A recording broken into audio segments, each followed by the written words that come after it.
Impact of Influence. Covering true crime throughout the Southeast. Hello, friend. Matt Harris and Seton Tucker. Check out Impact of Influence on Facebook, and from there you can find the YouTube channel. We are getting rolling. Also, we'd love it if you rate and share the episode. Give it 100 stars if that's possible, and comment on it. And of course, we'd love to hear your comments, and we'd love to hear your thoughts on cases we should cover. As you know, it's not going to be all Murdaugh all the time. Doing cases throughout the Southeast. We've done a few of those, and we're working on some other ones. We're getting lots of feedback and ideas. Yes, lots of tips and cases that people would like us to cover. So we are looking into them. If we've not gotten back to you, please send us a reminder because we're getting so many. We'll be on it. We're also looking to have guests that know about the case, whether it be attorneys, former law enforcement, etc. So what else do you have for us, Seton? Well, we got some feedback from our last episode where we covered Alec Murdaugh's federal financial crime sentencing.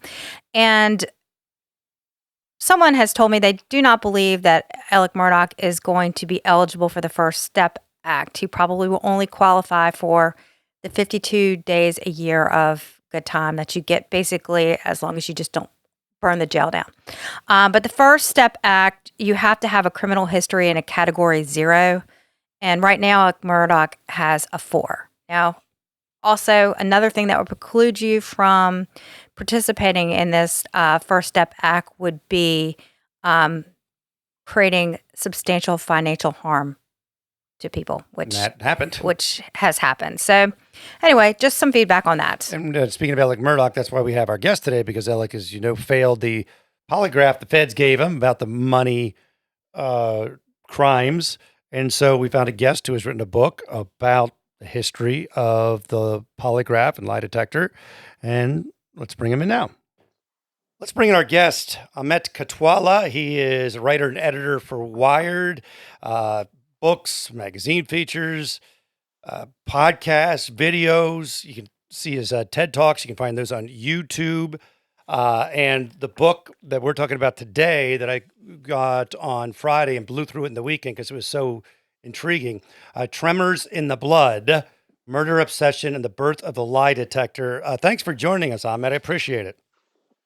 Thank you, guys. Thank you for having me. Well, I wanted to just start off with a basic question. How did you become interested in this polygraph subject? Well, you'll like this answer because it started out with an interest in true crime. I was watching Making a Murderer. I don't know if you remember that from a few years ago. Yeah. Stephen Avery and that case up in the north of America. And in the second season of that show, Stephen Avery goes through something called a brain fingerprinting test, where he goes under a brain scan, which is apparently designed to tell whether or not he's lying about the murders that he allegedly committed. And my background's in psychology and neuroscience, and watching this thing playing out on screen, I was like, this doesn't make any sense. This can't be true. So I did some digging, and I ended up writing a story for The Guardian about the kind of new science of lie detection. And as I was researching that story, what I found was a lot of parallels between the new science of lie detection, and I say science in sort of inverted commas here, and the kind of history of science or pseudoscience that was linked to the original lie detector, the polygraph machine. And so I kind of went down this rabbit hole, and I spent the next kind of couple of years basically digging into the history of the polygraph, finding all these problems with it, and then also these incredible sort of true crime stories that were like woven into the history of this machine. And this machine which had a massive influence on the justice system and continues to have a massive influence on the justice system, particularly in the States. And I will tell you, people, if you're true crime fans, this has many stories that he covers in depth about crimes that were committed or maybe not committed by the people that were the lie detector was used against. And so you'll enjoy it, even if it's not from the historical perspective of how it all came together. But the lie detector, it's over 100 years old. And the two main people that started it were this police chief, Gus Volman, got together with a rookie officer, John Larson, and eventually Leonard Keeler.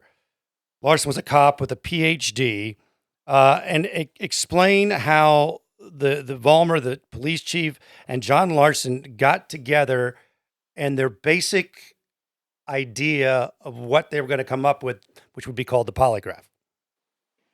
Yeah, so basically, to take you back to the time the polygraph was invented, right? So policing in the kind of 1890s, early 20th century was a very unscientific profession, I can put it that way. So it was a lot of kind of family ties and people kind of getting, confessions beaten out of them with sticks and fists. And Vollmer was a veteran of the Spanish-American War, and he wanted to make policing a bit more humane, and he wanted to also make it a bit more scientific. He was based in Berkeley, California, and the resource that he had available to him, being in Berkeley, was a lot of kind of smart young college graduates, and he was basically the person who decided to kind of try and bring those sorts of people into policing, and then to try and bring in new technologies to help solve crime. So he brought in things like fingerprinting, he brought in things like radios so that officers could communicate, he brought in maps of crime so that you could identify hotspots.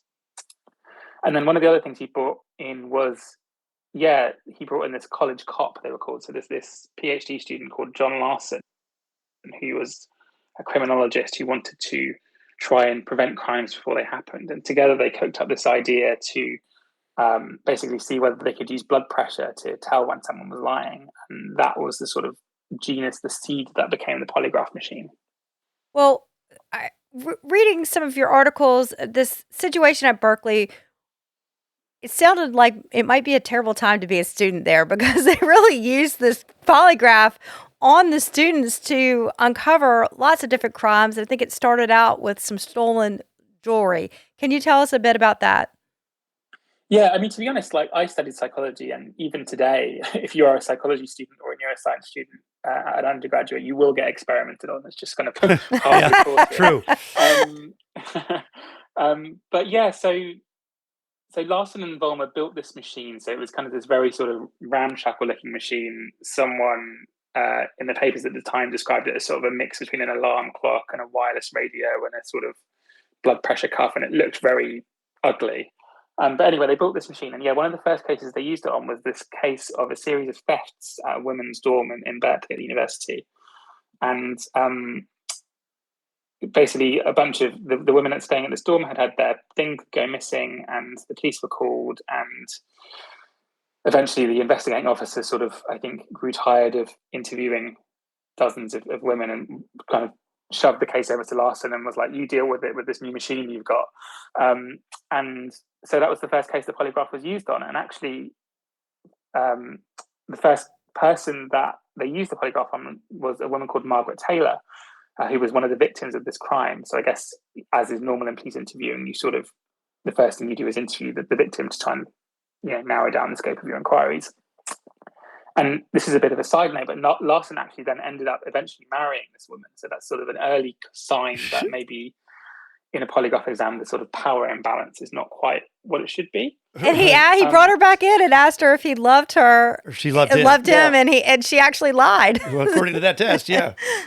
Yeah, it's quite an interesting story actually, and it's sort of got this sort of almost like rom-com style meet cute sort of thing of him strapping her at a lie detector and saying, do you love me, and all this kind of stuff. But anyway, so they thought that they'd use the machine to solve this crime, and they pinned the crime on a woman called Helen Graham, and she confessed, and all seemed good. And then a few months later, she sort of tried to recant her confession.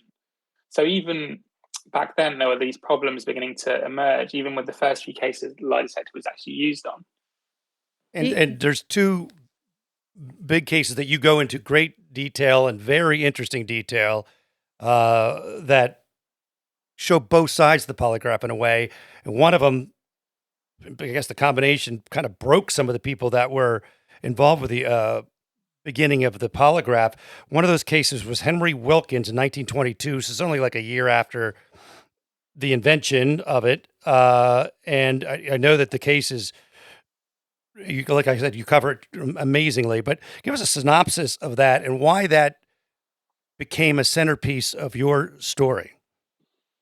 Yeah, so you're right. So it's May 1922. It's San Francisco, and Henry Wilkins is a mechanic. He's like a German immigrant, and he's driving back from a camping trip with his family. So he's got his wife in the car and his 2 kids, and they get pulled over by bandits, basically, and kind of held up at the roadside. And in the kind of struggle, his wife gets shot. And he rushes to the hospital, but she passes away.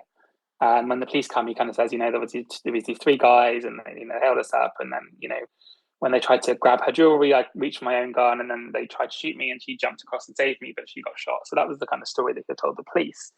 And anyway, it kind of, over the next few weeks and months, that story sort of unravels, and it turns out that maybe Henry Wilkins was actually involved in his own wife's death. So, the police identified 2 suspects. Then in a police lineup, he claims that he never met the suspects. And then it transpires later in the week that actually he used to work with one of them. And then when they follow him after a meeting, they see him meeting these suspects or one of their brothers. So it's all it starts to not look very good for Henry. And that's when the polygraph gets called in.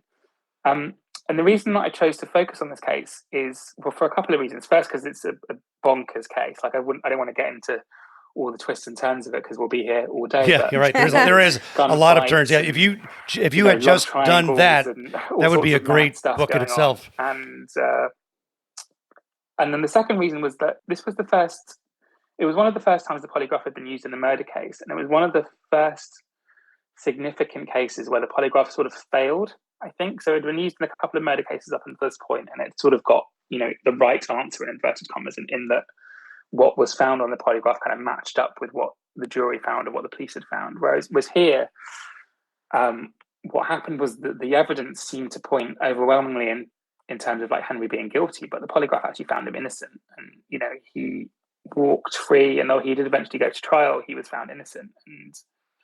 And for John Larson, that was a real sort of blow, and it really changed the way that he thought about this machine he'd invented. He started to think of it as sort of a Frankenstein monster that he'd unleashed on the world, and he spent basically the rest of his life trying to undo the damage, trying to put this machine back in the box that he, inadvertently released it from. Because there are these they're called countermeasures, where people have tried to find ways to beat the polygraph test, and it appears as if maybe in this case he did. What are those, and what are some of the ways that people have tried to beat polygraph tests? Yeah, so the way a polygraph works is it looks for a difference between your response to control questions and your response to target questions. So a control question might be, is your name Henry? And a target question might be, did you kill her? Right? So the theory that it works on is that, if you're asked a question about the crime and you did the crime, then your pulse will go up, your blood pressure will go up, and those changes will be measurable, and you'll be able to spot them on the chart. So that's the theory. So countermeasures try and mess with that. So countermeasures might try and, for instance, exaggerate your response to the control questions, so that when the target questions come around, the difference isn't as big. So you can do that by clenching your muscles. So if you clench your butt while you're being asked a target question, a control question, then don't do that when you get asked a target question. Then the responses will look the same. So that's one thing. People have tried kind of pinching themselves or putting a pin in their shoe and then stepping on it when they get asked these control questions. So anything that's going to amp up your physical response to the control questions, so that when you get asked the target questions, the difference between the 2 responses isn't as big, can be used as a countermeasure. And so you did a great story and great job in telling the story of the Wilkins case. And the other big one that you had a lot of focus on was one that really tore Larson apart later in life, and that was the case of Rapaport. That's right. And that was the opposite of the other one, where Henry Wilkins was guilty and Rapaport probably was innocent. Explain that case in a nutshell. Yeah, and I'm not even sure. To be honest, I'm not sure whether he was innocent or not.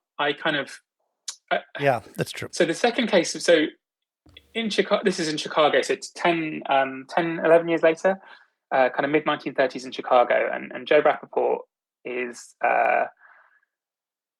he gets basically accused of killing this guy called Max Dent. So Max Dent was sort of a kind of drug pusher and sort of low-level police informant, basically, and then Joe Rapaport gets accused of killing him because the motive was supposedly that Max Dent was about to testify against him. Right. And he goes to trial, gets found guilty, gets given the death penalty, and by this point, Leonard Keeler, who we've not talked about yet, so Leonard Keeler was sort of John Larson's protege, and he was this kind of high school kid when they met, and he's the one who really was responsible for like popularizing the lie detector and spreading it across America. He was trying to make some money off of it. He was trying to make it a moneymaker.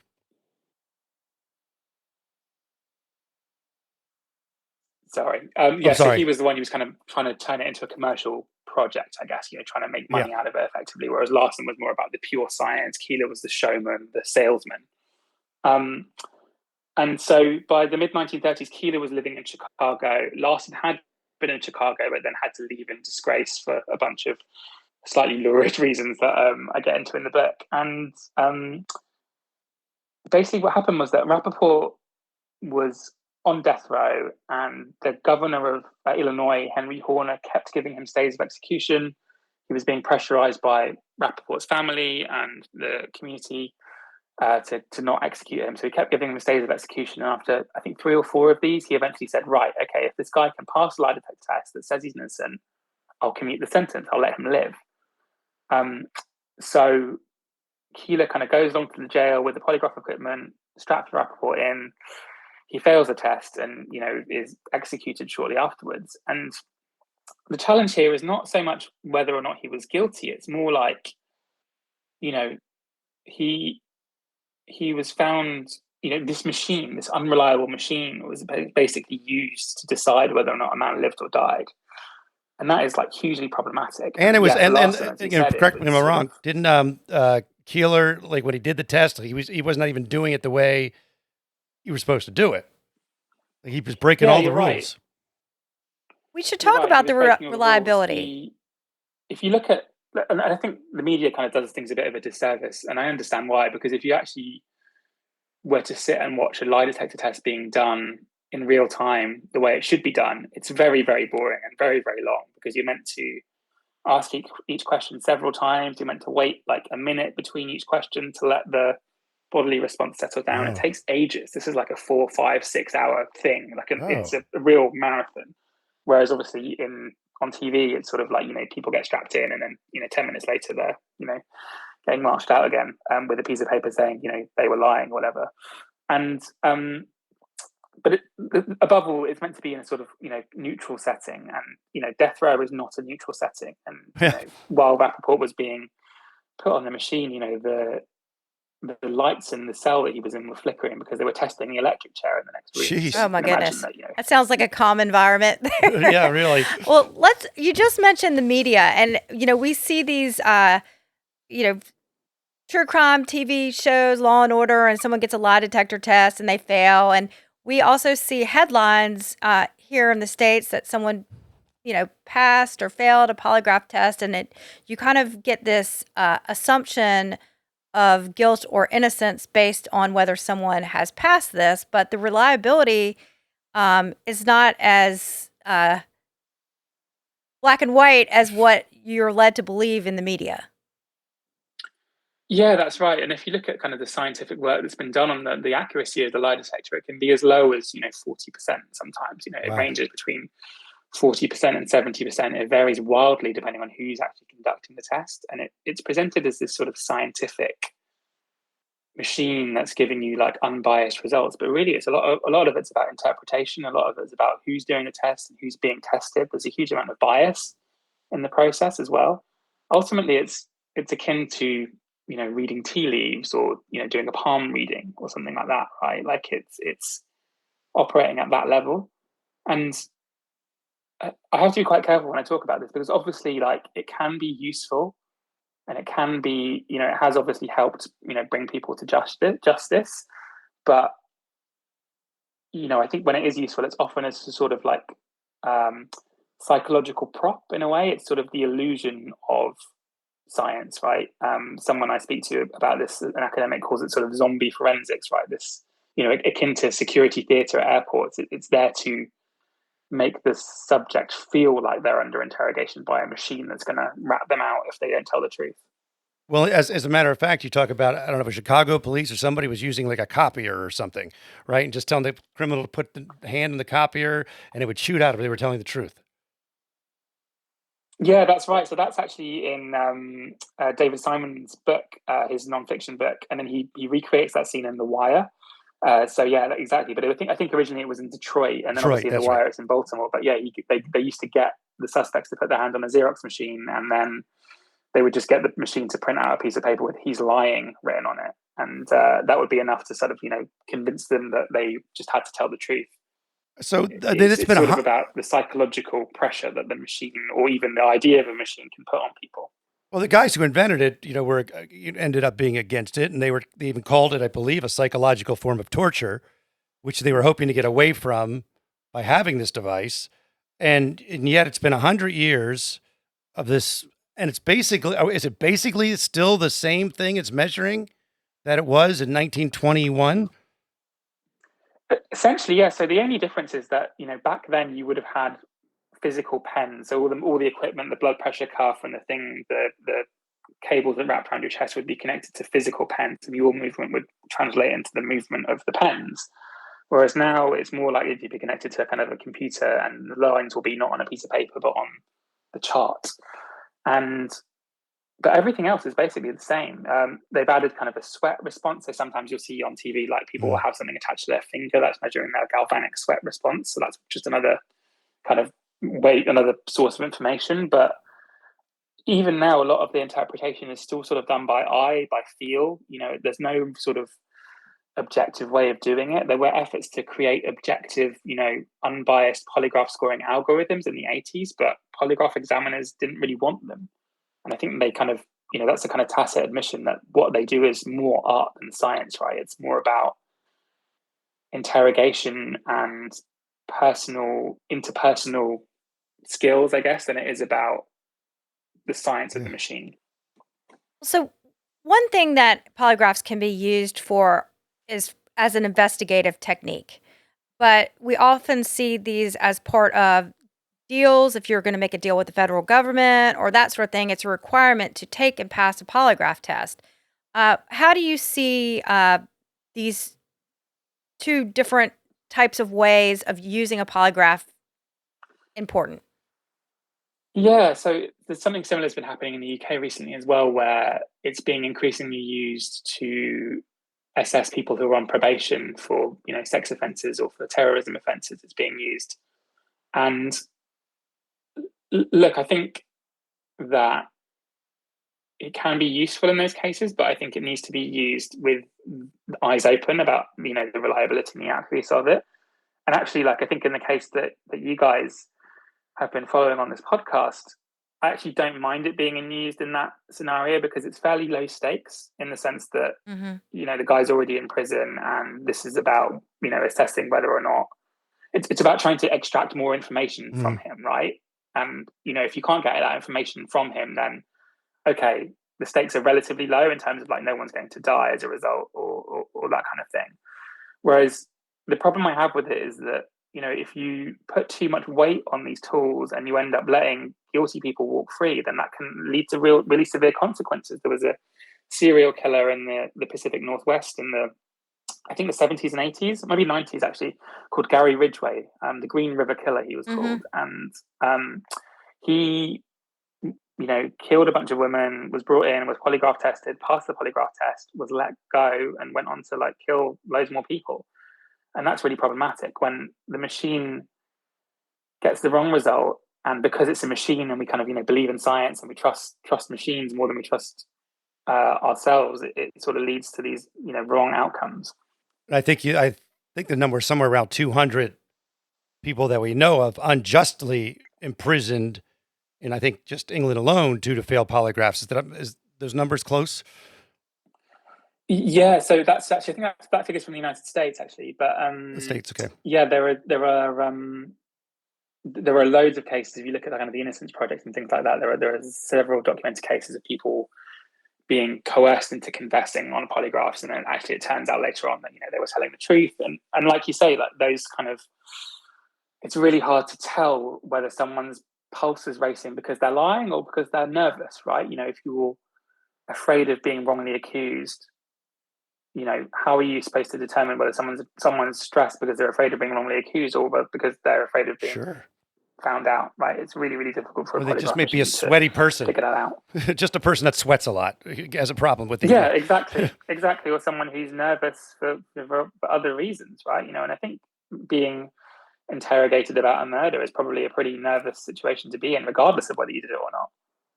Well, is there any sort of standard? You've mentioned it's scientific, but it's slightly an art form. Do polygraph examiners go through any sort of training? Is there any sort of standard? Because it seems to me that there could be some polygraph examiners who are better than others. Yeah, so there is a organization called the American Polygraph Association. However, it's not compulsory.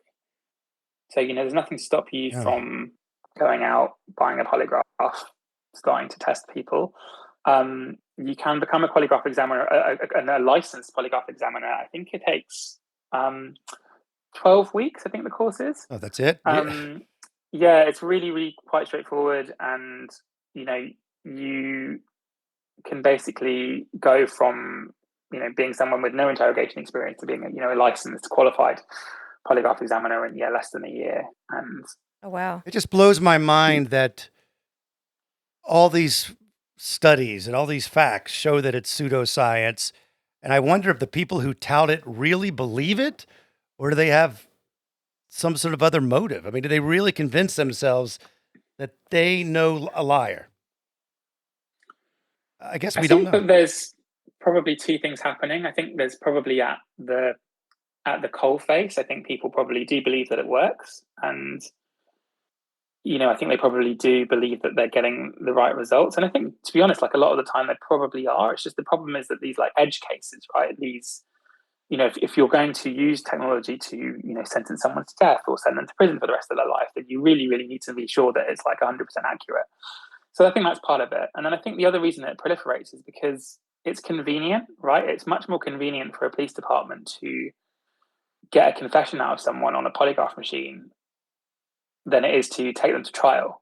It's much more expensive to take them to trial than it is to, sit them in a room with an examiner for 2 hours and come out with a confession. Right. The book is fantastic. Tremors in the Blood, Murder Obsession, and the Birth of the Lie Detector.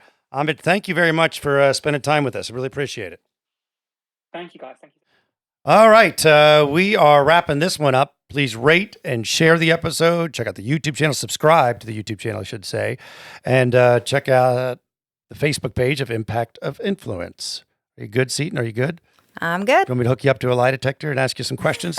I honestly think that I would fail a lie detector test. And I think I could pass the questions like, do you... Your name? Right. Or, yes, what's your name? Do you like dogs? That sort of thing I think I could pass. But you automatically ask someone, are you guilty of killing your neighbor? Just saying that makes my heart race. Well, I think of it in a smaller case when I was married. Or if you're married and you walk in, right? And they say where you been? Sometimes you feel like a guilty for a second. Yeah. Right? Exactly. Even though you didn't do anything, weren't anywhere. You're like, what? Was I? Did I? Or when I go through the airport, go to the metal detector, sometimes I'm like, did I accidentally hide something in my pockets? I know. Do I have in my bag? Is there something in my behind? I don't know. Well, that's a little much. All right. Well, there you go. We will talk soon, friend.